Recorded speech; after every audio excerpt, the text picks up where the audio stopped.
اعوذ باللہ من الشیطان الرجیم بسم اللہ الرحمن الرحیم۔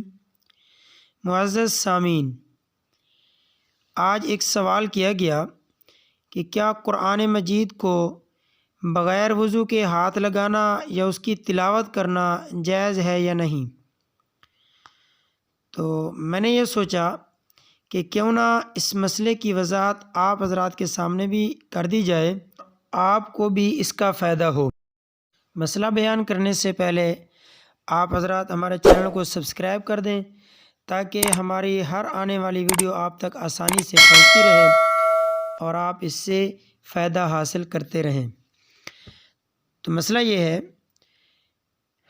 اللہ تبارک و تعالیٰ کا قرآن پاک میں ارشاد ہے لا یمسہ الا المطہرون، کہ نہ اس کو ہاتھ لگاؤ، یعنی قرآن پاک کو نہ ہاتھ لگاؤ مگر پاکی کی حالت میں، یعنی جب انسان پاک ہو، وضو سے ہو، تب قرآن مجید کو چھو سکتا ہے، ہاتھ لگا سکتا ہے، اور جب وضو نہ ہو تو اس وقت قرآن مجید کو ہاتھ لگانا جائز نہیں ہے۔